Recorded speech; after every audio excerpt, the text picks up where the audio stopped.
Students, आज हम पढ़ेंगे कुछ ऐसे प्रोसेसेस के बारे में जो हमारी बॉडी में अकर होते हैं ऑन द डेली बेसिस, ये जब हमें उनकी रिक्वायरमेंट होती है। अगर हम बात करते हैं सबसे पहले लिविंग बीइंग्स की, ठीक है, तो अगर बात करते हैं लिविंग बीइंग्स की, तो लिविंग बीइंग्स है कौन?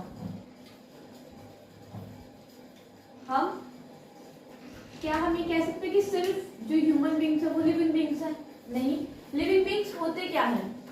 जो एक्टिविटीज परफॉर्म करते हैं। एक्टिविटीज इन द सेंस कि अगर तुम्हें ग्रोथ हो रही है, मेटाबॉलिक प्रोसेसेस हो रहे हैं, डाइजेशन हो रही है, एब्जॉर्प्शन हो रही है, या वो ऑक्सीजन इनहेल कर रहे हैं, वो ब्रेथ कर रहे हैं, वो ब्रेथ आउट कर रहे हैं, बहुत सारे प्रोसेसेस है जिनसे हम डिटरमाइन कर सकते हैं कि ये लिविंग बीइंग है, नॉन लिविंग बीइंग। सो लिविंग बीइंग के लिए जो एसेंशियल नीड है हमारी, वो क्या है? फूड।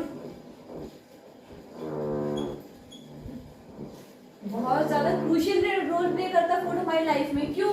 फूड हम इनहेल मतलब फूड हम खाएंगे तो वो फूड क्या कर रहा है? हमारी बॉडी में एनर्जी तो बना रहा है, तो हमें उसकी एनर्जी चाहिए हमें। क्यों? कोई भी काम को परफॉर्म करने के लिए, जैसे कि मैं बोल रही हूँ, मैं दौड़ रही हूँ, मैं खा रही हूँ, मैं गा रही हूँ, मैं नाच रही हूँ, बहुत सारे ऐसे फंक्शंस हैं जिन्हें परफॉर्म करने के लिए हमें एनर्जी की रिक्वायरमेंट होती है। वो एनर्जी हमें मिलती कहाँ से? फूड से। तो अगर हम बात करते हैं फूड से हमें एनर्जी मिल रही है, तो हमें ऐसा कौन कौन से फूड है जो हमें ज्यादा क्वांटिटी में लेनी चाहिए, ऐसे कौन कौन से फूड है जो हमें कम क्वांटिटी में लेनी चाहिए, और ऐसे क्या है, मतलब फूड से हमें क्या क्या नुकसान हो सकता है उन फूड से जो हमारी बॉडी के लिए अच्छे नहीं है। अक्सर आपने सुना होगा कि फास्ट फूड हमारी बॉडी के लिए अच्छा नहीं होता, ठीक है। तो पहले बात कर लेते हैं मैक्रोन्यूट्रिएंट्स और माइक्रोन्यूट्रिएंट्स की। Macro and micro. आप सभी ने बैलेंस डाइट के बारे में तो सुना ही होगा कि प्रॉपर अमाउंट में फूड का लेना, ठीक है। प्रॉपर अमाउंट में कौन सा फूड लेना है जो हमारी बॉडी के लिए एसेंशियल है। तो बात करते हैं मैक्रोन्यूट्रिएंट्स की। तो मैक्रोन्यूट्रिएंट्स में वो वाले फूड इन्वॉल्व होते हैं जिन्हें हमारी बॉडी की बहुत ज्यादा रिक्वायरमेंट होती है in comparison to other food, ठीक है। तो इसमें हमारे तीन वैरायटीज फूड आते हैं। पहला है कार्ब्स, दैट इज कार्बोहाइड्रेट्स।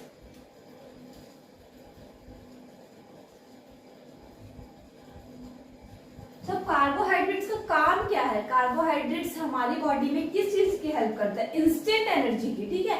ये हमारी बॉडी में सबसे ज्यादा रिक्वायर्ड होता है, ये रहता है इंस्टेंट एनर्जी। उसके बाद में सेकंड नंबर पे किस चीज की सबसे ज्यादा रिक्वायरमेंट होती है? वो है हमारा प्रोटीन। सुना है ना कि प्रोटीन लेने से जो मसल्स होती है स्ट्रांग होती है, प्रोटीन। सो यस, प्रोटीन का ही काम क्या है? मसल बिल्डिंग में। जो मसल बिल्डिंग को इनहेंस कौन करता है? प्रोटीन करता है। उसे बनाता कौन है? Protein. So protein is very essential to make our muscles strong.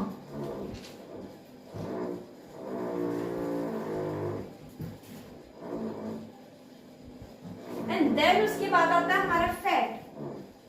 Fat is not all about मोटापा। फैट क्या होता है?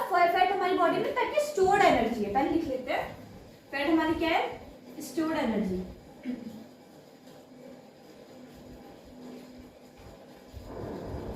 तो स्टोर्ड एनर्जी मतलब किस वे में स्टोर्ड एनर्जी है? अक्सर हम भूखे रहते हैं 1 दिन तक 2 दिन तक, हम कहते हैं फास्ट रखते हैं, तो उस समय जो हमारी बॉडी में जो खाना होता है ना, जब खाते हैं तो हमारी बॉडी में हमारे स्टमक में एक जगह के स्टोर हो जाता है। वो कब रिलीज होता है? जब हमारी बॉडी को लॉन्ग टाइम तक, कुछ पीरियड ऑफ टाइम तक फूड नहीं मिलता, तभी स्टोर्ड एनर्जी क्या होती है? आके हमारी बॉडी में वर्क करती है, जो ऐसा हमारी बॉडी को एनर्जी देती है कोई भी परफॉर्म करने के लिए, किसी भी फंक्शन को, ठीक है। इसके ये तो हमारे होगा मैक्रोन्यूट्रिएंट्स, तो हमारी बॉडी को ज्यादा लेनी चाहिए।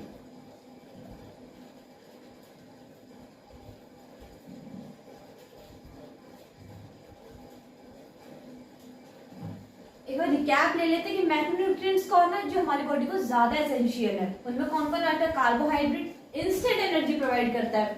देन आता है हमारा प्रोटीन जो मसल बिल्डिंग में हेल्प करता है। देन इसके बाद आता है हमारा फैट जो स्टोर्ड एनर्जी में हेल्प करता है, ठीक है। इसके बाद हमारे 2 बचते हैं बैलेंस डाइट में, विटामिन एंड मिनरल। ऐसा नहीं है कि विटामिन और मिनरल की मेरी रिक्वायरमेंट नहीं है, क्योंकि रिक्वायरमेंट हमें हर चीज की है। तो विटामिन और मिनरल क्या है? इतने ज्यादा हमारे नहीं नीड है उनकी age compare to these 3, okay. So ये बात होती है किसकी? हमारी, कि हमें कौन कौन से फूड ज्यादा लेने चाहिए और कौन कौन से ज्यादा नहीं लेने चाहिए। इसके अलावा फूड के अलावा अगर हम बात करें कि ऐसी एक और चीज भी तो हमें चाहिए ना जो बहुत ज्यादा इंपॉर्टेंट होती है, वो है हमारा वाटर, H2O। पानी जिसे कहते हैं हम। तो वाटर जो क्या है हमारी बॉडी में मोर देन हाफ जो हमारी बॉडी फिल है किससे फिल है, वाटर से फिल है। मतलब जो पानी है बहुत ज्यादा इंपॉर्टेंट है। अब ये ऐसा हम कह नहीं सकते कि हमारी ऑलरेडी 50% से ज्यादा वाटर है तो हमें वाटर ज्यादा लेने की जरूरत नहीं है। वो वाटर जो हमारी बॉडी में प्रेजेंट है वो किसी न किसी मेटाबॉलिक प्रोसेस में हेल्प कर रहा है, हमारी बॉडी को हाइड्रेट रखने में मदद तो कर रहा है ना। तो यस, दो ही मेन जो पॉइंट है ना वाटर के, वो क्या है, तो मेटाबॉलिक प्रोसेसेस को मतलब केमिकल प्रोसेसेस जो हमारे अक्कर हो रहे हैं बॉडी में वो। देन उसके बाद आता है हमारा हाइड्रेट करना बॉडी को, जिसे हम कहते हैं कि हमें वो वाटर क्या है डिहाइड्रेशन से बचा रहा है। ठीक है, सो अगर इसके बाद हम बात करें कि डाइजेशन की, तो डाइजेशन है क्या, होता कहाँ पे है कि फूड जो है फूड को हमारी बॉडी तक पहुंचना, एनर्जी में कन्वर्ट करना भी तो एक बहुत लंबा प्रोसेस है जो हमारी बॉडी में अगर होता है डेली बेसिस तब तक वो फूड तो खा रहे हैं, ले रहे हैं। तो बात करते हैं डाइजेस्टिव सिस्टम। ओके, सो डाइजेस्टिव सिस्टम क्या है, जैसे कि हमें बड़ा प्यार से डायग्राम बना हुआ है, इसमें क्या है कि ये डाइजेस्टिव सिस्टम तक दिखा रहा है। तो डाइजेशन जो है अक्सर कहाँ होती है, सिंपल सी बात है, digestion is carried out in digestive system. Digestion कहाँ होगी, डाइजेस्टिव सिस्टम में ही तो होगी। तो डाइजेशन क्या है, फूड मॉलिक्यूल्स को तोड़ना लिक्विड में ताकि वो हमारी बॉडी में एनर्जी बन सके। मतलब break down of complex food into simpler substances, complex food को सिंपलर सब्सटेंसेस में तोड़ना ही हमारा क्या है, डाइजेशन है। ओके, तो इस बार हम बात करते हैं कि कौन कौन से प्रोसेसेस है जिनसे डाइजेशन कैरिड आउट होती है। तो दो प्रोसेस है, पहला है मैकेनिकल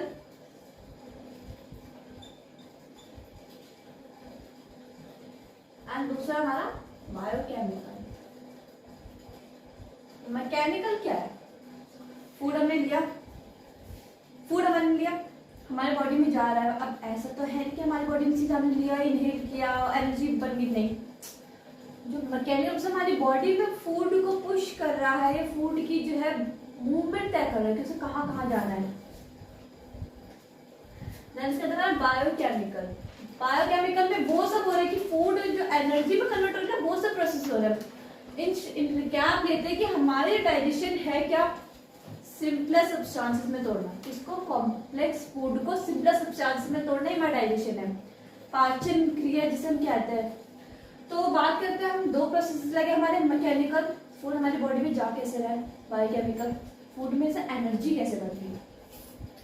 तो बात करते हैं हम डाइजेस्टिव सिस्टम की। तो हम खाना ही हम बात में माउथ से स्टार्ट करते हैं। हम खाना जब खा रहे हैं यहीं से तो खा रहे हैं, यहीं से तो हम खाना चबाएंगे, स्वेलो कर रहे, स्वेलो में तो निकलना होता है, बाइट कर रहे हैं। ठीक है, तो उसके बाद हम बात करते हैं कि हम खाना खा रहे हैं, तो उसके बाद खाना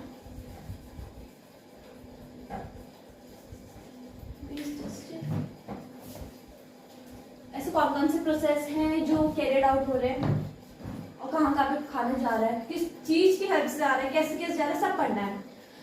तो बात करते हैं एलिमेंट्री कैनाल की। एलिमेंट्री कैनाल के पास दो ओपनिंग होती है, एक तो हम जहाँ से खाते हैं, जहाँ से हमारा वेस्ट प्रोडक्ट बाहर निकलता है। ओके, सो एलिमेंट्री क्या हमारा कंप्लीट डाइजेस्टिव सिस्टम है।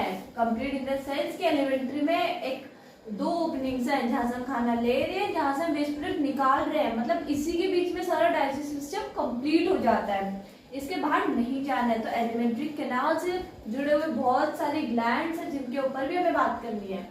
ओके, तो पहले हम बात करते हैं एलिमेंट्री कैनाल की। अभी मैंने कहा एलिमेंट्री कैनाल क्या है, कंप्लीट डाइजेस्टिव सिस्टम है, मतलब इसका दो ओपनिंग है ना।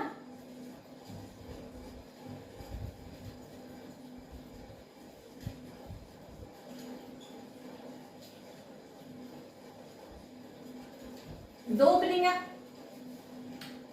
पॉइंट में आगे लिख लेते हैं, two opening. Exterior and posterior. Exterior मतलब सामने की तरफ है, पोस्टीरियर मतलब पीछे की तरफ, जहां से हमारा वेस्ट प्रोडक्ट आ रहा है बाहर। ओके, सो सो बात करते हैं हम स्टार्ट्स फ्रॉम, जो हमारा पहला जो हमारा जो है ना वो कहाँ से, हमारी जो पहली ओपनिंग कौन सी है, माउथ है। और लास्ट वाली ओपनिंग है वो कौन सी है, एनस। एनस हमारी लास्ट ओपनिंग है जो हमारी पोस्टीरियर है। तो 2 ओपनिंग्स है, फर्स्ट है माउथ, सेकंड है हमारी एनस। सो हम स्टार्ट करते हैं माउथ से कि माउथ के अंदर क्या क्या है। पहले ही बता दूं कि माउथ के अंदर हमारी 30% डाइजेशन हो जाती है, मतलब 100 में से 30% जो हमारी डाइजेशन है कहाँ पे अकर हो रही है, माउथ के अंदर हो रही है। सो अगर हम स्टार्ट करते हैं माउथ से, तो माउथ के अंदर हमें 2 चीजों पे ज्यादा फोकस करना है, टीथ, टंग।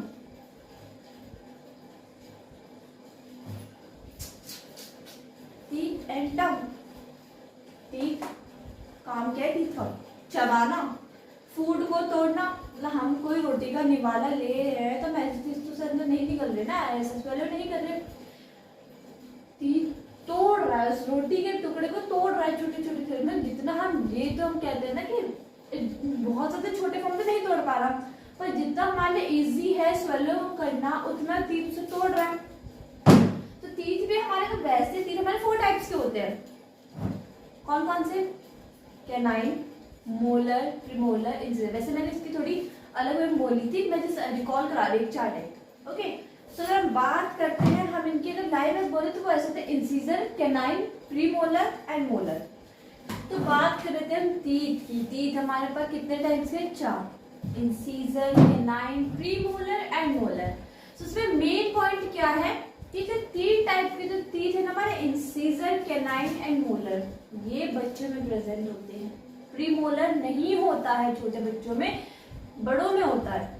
तो अगर बात करें बच्चों में कौन सा प्रेजेंट नहीं है, एब्सेंट है, वो है प्रीमोलर। ठीक है, इसके आगे हम बात करते हैं थीकोडोंट की। थीकोडोंट क्या है, थीकोडोंट है कि हमारा जो दांत है वो जुड़ा हुआ है। ठीक है, इससे जुड़ा हुआ है, क्रोन से। आई मीन टू से हमारे जो दांत है वो जुड़ा हुआ है हमारे किससे, गम से जुड़ा है ना, जिसे हम बहुत सारे जॉइंट भी कहते हैं। ठीक है, यहाँ पे दबा हुआ है, जिसे हम कहते हैं थीकोडोंट। वैसे रो बीच में so sorry for the glitch guys. तो अगर बात करते हैं टीथ की, तो टीथ क्या है, टीथ हमारे पे 4 टाइप्स के, incisor, canine, premolar and molar. बात करते हैं अगर हम इन्फेंट्स की, बेबीज की, छोटे बच्चों की, तो उनमें ना एक कितना प्रेजेंट ही नहीं होता। कौन सा नहीं होता, प्रीमोलर। प्रीमोलर के उनमें क्या होती है, एब्सेंट होता है। वो किसमें प्रेजेंट होता है, बड़ों में। छोटों में नहीं है प्रीमोलर, बड़ों में है। सो अगर हम आगे बात करते हैं, थीकोडोंट वर्ड के एनसीईआरटी में है, वो तो बड़ी क्लास में, 11th क्लासेस में। थीकोडोंट मतलब कुछ नहीं कि हमारा दांत है ना, हमारे गम से जुड़ा हुआ है, उसे हम थीकोडोंट कहते हैं। सो अगर हम बात करते हैं, स्ट्रक्चर बना देते हैं दांत का।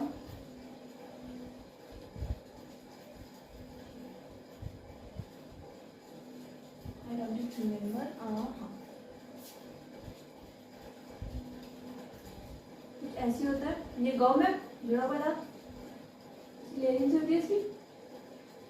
और आपको ये भी पता होना चाहिए कि जो हम माउथ के बारे में पढ़ रहे हैं ना, इसको 2 नाम और है, buccal cavity and oral cavity. Okay, ये 2 नाम ना बहुत ज्यादा इंपॉर्टेंट है, आगे बहुत हेल्प करते हैं, buccal cavity and oral cavity.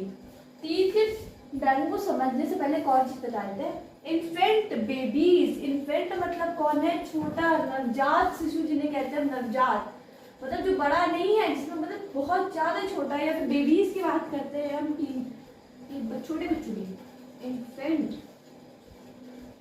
या बेबीज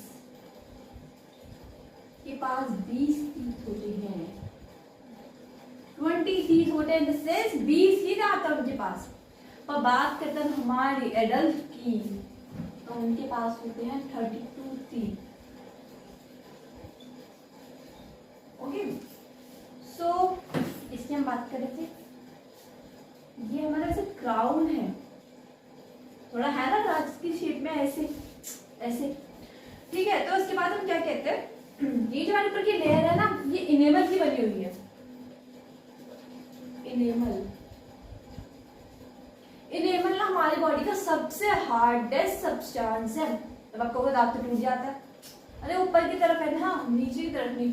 मतलब हमारी बॉडी का सबसे हार्डेस्ट सब्सटेंस है इनेमल। इन द सेंस कभी सुना होगा ना कि दांत नहीं जल रहा, क्यों नहीं जल रहा? इनेमल की वजह से। इनेमल की जो सेंटीमीटर बोलेंगे ना वो ये है, CaCO3।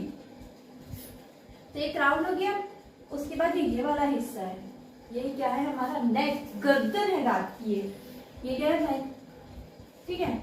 उसके बाद हम बात करते हैं कि ये नीचे वाला पार्ट क्या है? यह पल्प कैविटी।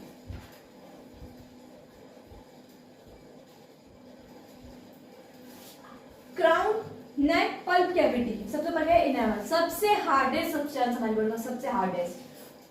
दांत यूज किस में हो रहा है? मस्टिकेशन ऑफ फूड में, खाने को तोड़ने में यूज हो रहा है, मस्टिकेशन में। छोटे छोटे टर्म्स है, साथ साथ क्या रिवाइज होते रहने चाहिए। तो छोटा सा एक फिर से रिकैप ले लेते हैं। माउथ क्या है हमारी? Buccal cavity, oral cavity. Tooth, enamel, CaCO3।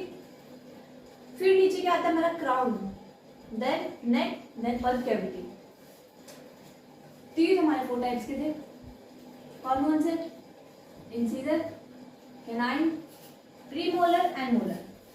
Apart from this हमारे पास अगर बोले क्या और नहीं, टीथ में बड़ा देखिए टेम्पररी होते हैं, परमानेंट होते हैं, वो भी होता है जिन्हें हम डाइकोडोंट कहते हैं, डाइफाइकोडोंट कहते हैं। मतलब हमारे टीथ के 2 बार ही आएंगे हमारे पास। टेम्पररी, अगर हम बच्चे हैं, छोटे, दांत टूट गया, इट्स ओके, वापस आएगा वो टीथ। पर अगर परमानेंट टीथ टूटता है तो आपको नकली लगवाना पड़ेगा, उसका टीथ नहीं आएगा हमारी बॉडी, हमारे बगल के टीथ नहीं आएगा। ओके। सो अगर हम इसके बाद बात करते हैं टंग की, इसके बाद करते हैं टंग की।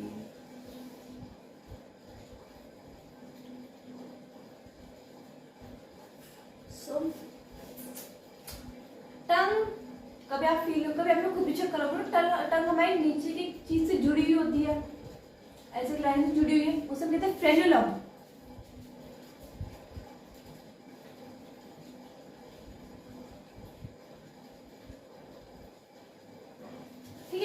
फ्रेन्युलम है हमारी, जिससे हमारी टंग जुड़ी हुई है। ऊपर क्या है? और ये फ्रेन्युलम नहीं, सब कहते हैं पैपिले, एक फिंगर में, नॉट फिंगर, एक प्रोजेक्शन एक टाइप की। सो इसके ऊपर हमें कुछ टेस्ट बड्स प्रेजेंट होते हैं। Taste bud in the sense, taste में हमारे स्वाद, जो जिससे हमें स्वाद आ रहा है कि ये चीज खट्टी है, मीठी है, कड़वी है।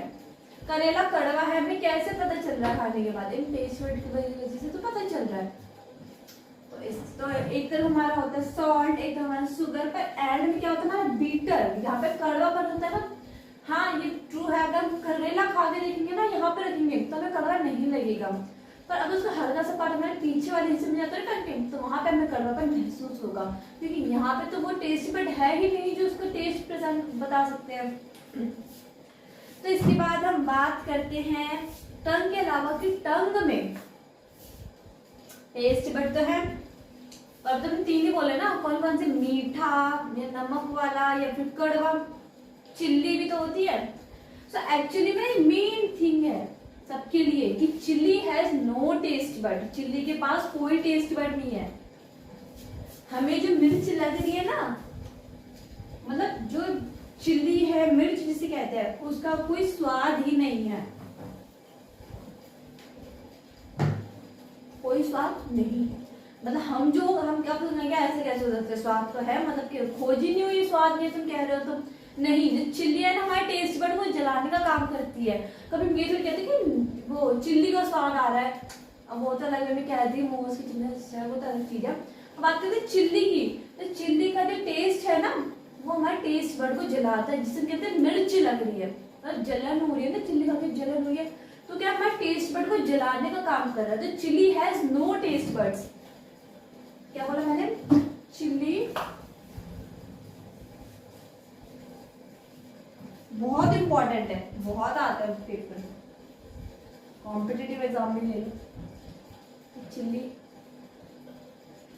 Has no taste buds. Okay, इसके बाद हम बात करते हैं डाइजेशन का। आ जाता है हमारे फिर से, माउथ तो हो गया हमारा, सो डाइजेशन से हम माउथ से अपने खाने में क्या खाते हैं कि 30% ही माउथ में डाइजेशन हो रहा है, स्टार्च जो है वो फॉर्मेशन ये से नॉर्मल हो रहा है। देन उसके बाद हम बात करते हैं कि अब चलो माउथ का तो काम हो गया, वो मस्टिकेशन ऑफ फूड में टीथ हेल्प कर रहा है। अब उसके बाद खाना नीचे तो जा रहा है, तो हमारे यहाँ पे ना एक कॉमन पैसेज है फूड और एयर का, हवा और खाने का एक ही पैसेज है हमारा पहला स्टार्टिंग में। वो क्या है हमारा फेरिंग्स है, ये क्या है हमारा फेरिंग्स। यहाँ पे जो है क्या है ये कॉमन पैसेज ऑफ फूड है एंड एयर कि मतलब खाना और हवा यहीं से जा रहे हैं बॉडी के अंदर, पर नीचे जब जा रहे हैं ना फिर अलग हो जा रहे हैं। क्यों? एक ही जगह जाएंगे तो जब बहुत ज्यादा हॉच पॉच होगा, जिससे हमारी बॉडी में क्या होगी, जो हमारे चल्स हो रहे हैं या कोई भी प्रोसेसेस हो रहे हैं हमारी बॉडी में क्या होंगे, उनमें प्रॉब्लम्स आएगी। तो अगर हम बात करते हैं फेरिंग्स के बाद कौन से वो दो लाइन है, तो हमें एक तो है ट्रैकिया जो हमारी आगे की तरफ होती है, और उसके जस्ट उसकी पीछे की तरफ क्या होती है, ईसोफेगस होती है। बहुत ज्यादा पतले पर क्या होते हैं, ईसोफेगस क्या है, पैसेज ऑफ फूड है। खाना कहां से जा रहा है, ईसोफेगस से जा रहा है। हमारी बॉडी के अंदर एक पाइप है, जैसे ये है ना ये पाइप, मान ली पाइप आती है गोल ऐसे ही, यहाँ से खाना जा रहा है। ओके, तो मैंने स्टार्टिंग में बताती कि ये क्या है, बक्कल कैविटी से फेरिंग्स है, common passage of food and air है। ठीक है, फिर उसके बाद हम बात करते हैं हम आगे कि ठीक है यहाँ से खाना गया। अब बात करते हैं खाना वैसे है नहीं कि सड़क के सीधे नीचे चला गया, नहीं जाता। क्यों नहीं जाता? आप तुम कहोगे सीधी लाइन से जा सकता है, नहीं जा सकता, क्योंकि क्या है जो हमारी बॉडी कुल इतनी सी है, हम खाने का जो सब्सटेंसेस ले रहे हैं इतने बड़े बड़े हैवी से ले रहे हैं। अब ईसोफेगस तो बहुत ज्यादा पतली है, पतली सी पाइप है भाई, इतना मोटा मोटा खाना कैसे जाएगा? तो उसमें क्या होता है, पेरिस्टालसिस प्रोसेस होता है, ऐसे ऐसे कॉलगेट के टाइम पे कॉलगेट होता है भाई, ऐसे करके सीधे उसका पेस्ट नहीं आ सकता, नहीं आता, क्योंकि बहुत पतला है एज कम्पेयर टू पेस्ट, तो उसके अंदर फोर्स लगाना पड़ रहा है ताकि वो नीचे आए। तो ऐसे पेरिस्टालसिस एक ऐसा प्रोसेस है जिससे हमारी जो यहाँ पे उससे पहले तो वर्क हो रही है, ऐसे करके खाने को नीचे की तरफ पुश करता है। यहाँ पे हमारे एक स्फिंक्टर होता है, कार्डियक स्फिंक्टर कहते हैं, गैस्ट्रो कार्डियक स्फिंक्टर कहते हैं, जो हमारे किस में यूज होता है, जब भी खाना नीचे आ रहा है ये खुलेगा, खाना नीचे आते ही बंद हो जाएगा। जैसे खाना नीचे खुलेगा फिर बंद हो जाएगा। क्यों हो रहा है ऐसा?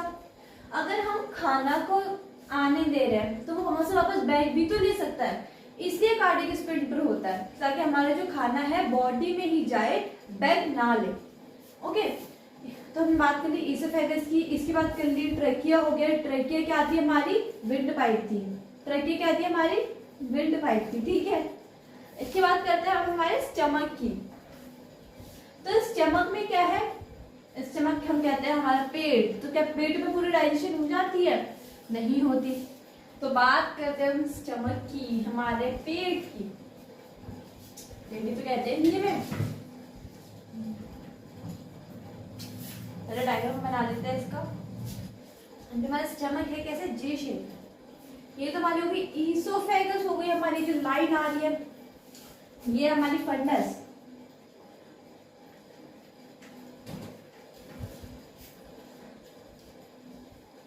हमारे पेट में भी बहुत सारी ऐसी ऐसी जगह है जिनके बारे में हमें पढ़ना है, पर अभी नहीं पढ़ना। अभी हमें मेन सिर्फ हमें डाइजेशन के मेन प्रोसेसेस पे ध्यान देना, क्योंकि हमें बाद में हमें नेक्स्ट बारे में इसके बारे में ये भी पढ़ेंगे कि इसमें क्या क्या चीजें इंपॉर्टेंट है, इन सेंस की जैसे कि हम उस चीज के बारे में पढ़ेंगे कि कौन कौन से एंजाइम्स फॉर्म हो रहे हैं, क्या किस किस चीज में हेल्प हो रहा है, कहाँ कहाँ से फॉर्म हो रहे हैं, क्योंकि इस पूरे एंजाइम में तो एसिड बहुत ज्यादा जरूरी है। इससे पहले हम ये जान लेते हैं कि हमारे पेट का जो पीएच होता है ना वो 1.6 होता है।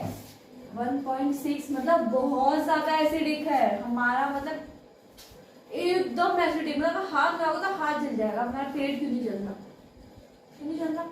पेट के आसपास एक लेयर बन रही है, मकस नाम की लेयर, जो क्या इस एसिड से बचा रही है हमें। ठीक है, तो क्या हो गया, फंडस हो गया हमारा, कार्डियन हो गया। इसके बाद क्या बचा हमारा, बॉडी। ये पेट वाली बॉडी की बात हो रही है, not all overall body. Then उसके बाद हमारा लास्ट में क्या आ रहा है, हमारा पाइलोरिक रीजन। पाइलोरिक रीजन क्या होता है, हमारा स्मॉल इंटेस्टाइन में जाके ओपन हो रहा है। यहाँ से कहेंगे स्मॉल इंटेस्टाइन खुलिए, जो लंबी लंबी से बहुत सारी होती है भाई, स्मॉल इंटेस्टाइन है स्मॉल। ये और पेट के बाद जे शेप है। वीडियो एंड करने से पहले हम बाद में पढ़े हैं कि स्मॉल इंटेस्टाइन के बारे में। इससे पहले ये जान लेते हैं थोड़ा सा, स्मॉल इंटेस्टाइन 30% डाइजेशन हमारी कहाँ पे हुई है, माउथ में हो गई। माउथ से नीचे ईसोफेगस में आया। ईसोफेगस में कैसे आ रहा है, पेरिस्टाल्सिस की मदद से। उसे फोर्स चाहिए कि जो खाना हो नीचे पुश हो। उसके बाद हमारा क्या आ रहा है, हमारा रीजन आ रहा है। कैसा रीजन, स्टमक वाला। स्टमक में हमारी क्या, कार्डियक स्फिंक्टर है, जो ओपन हो रहा है कब, जब फूड आ रहा है, क्लोज आ रहा है फूड की बल, ताकि फूड क्या हो, वापस बैक ना ले पाए। स्टमक हमारे कैसे, जे शेप में है। जे शेप में पहला क्या है, फंडस। हम इस नेक्स्ट वीडियो में डिटेल पढ़ेंगे फंडस क्या है, कार्डियक क्या है, पाइलोरिक रीजन क्या है, पेट की बॉडी मतलब क्या है, ठीक है। फिर स्मॉल इंटेस्टाइन में हमारा पहला रीजन क्या आता है, ड्यूडेनम नाम का रीजन आता है। ड्यूडेनम, ड्यूडेनम यहाँ पे हमारा बना हुआ है, ये रहा ड्यूडेनम। ड्यूडेनम क्या है, ड्यूडेनम हमारा वो रीजन है जहाँ पे पूरा खाना डाइजेस्ट हो रहा है। मतलब बाकी का जो 70% डाइजेशन हमारी कहाँ पे अकर हो रही है, हमारे ड्यूडेनम में अकर हो रही है। मतलब माउथ से लेकर ड्यूडेनम तक सारी डाइजेशन कंप्लीट हो जा रही है। जो अब फिर आगे क्या काम है, आगे भी काम है, आगे भी बहुत ऐसे। डाइजेशन तो भाई हो गई, मैंने क्या कहा, डाइजेशन हो गई है, एनर्जी नहीं बनी है खाने से। डाइजेशन हुई है, एनर्जी नहीं बनी है, एब्जॉर्प्शन नहीं हुई है बॉडी में एनर्जी की। मेन क्या है, बॉडी में एनर्जी फॉर्मेशन नहीं हुई है। हम खाने को पचा क्यों रहे हैं भाई, एनर्जी के तो पचा रहे, पर अभी तक तो एनर्जी की बात ही, इसलिए हमें ये सब चीजें भी पढ़नी है। तो ड्यूडेनम में क्या है, ड्यूडेनम कैसा है, हमारा सी शेप है। देन उसके बाद हमारा ज्यूजेनम, वो क्या है, मीडियम कॉइल्ड है, हल्का सा घुमा फिरा हुआ है। लेकिन हम बात करते हैं इलियम की, तो इलियम क्या, हाईली कॉइल्ड है, बहुत ज्यादा लपेटेदार है, बहुत ज्यादा घुमा हुआ है, बहुत ही ज्यादा। उसके बाद हमें क्या पढ़ना है, इसमें लार्ज इंटेस्टाइन के बारे में पढ़ना है। उसमें हमारा केकम के बारे में, देन कोलॉन के बारे में। केकम क्या हमारा अपेंडिक्स है। अपेंडिक्स जो पहले ना हमारा जो एक शब्द हुआ करते कहते हैं, हम कहते पहले बंदर हुआ करते थे, गुरिल्ला हुआ करते थे, तो उससे भी हमारी पूछे हुआ करती थी ना, वो अपेंडिक्स हुआ करती थी। बट अब तो ऐसा कुछ है नहीं, क्योंकि हमने अपने डाइवर्सिफाइड हुए तो हमारे पूछते नहीं, वो हमारा कैसे वेस्ट है। बट क्या है, जब वो खराब होता है तो क्या करता है, वो फट जाता है, पॉइजन फैल जाता है बॉडी में, पर है वो नहीं। तो वो कहते हैं ये को लाइए। नेक्स्ट हमें पढ़ना कोलॉन के बारे में। जो कोलॉन है हमारा असेंडिंग है, ट्रांसवर्स है, डिसेंडिंग कोलॉन है। उसके बाद हमें पढ़ना रेक्टम के बारे में। रेक्टम का है हमारे, ये रेक्टम एकदम यहाँ पे है हमारा रेक्टम। ये कैसा है, हमारा सिग्मॉइड है। अब सिग्मॉइड क्या है वो भी हम पढ़ लेंगे नेक्स्ट वीडियो में। ये छोटी छोटी टर्म्स है जो आपको साथ साथ रिवाइज करनी है, क्योंकि बायोलॉजी भी क्या है, वॉलेटाइल है, उठ जाए। एज केमिस्ट्री, इस केमिस्ट्री वॉलेटाइल, तो बायोलॉजी भी क्या है, वॉलेटाइल है। इसके बाद हम जो इसकी पूरी रिकैप लेंगे नेक्स्ट वीडियो में लेंगे, कौन कौन सा एंजाइम बनते हैं वो आगे की वीडियोस में चलता रहेगा। Thank you, stay tuned.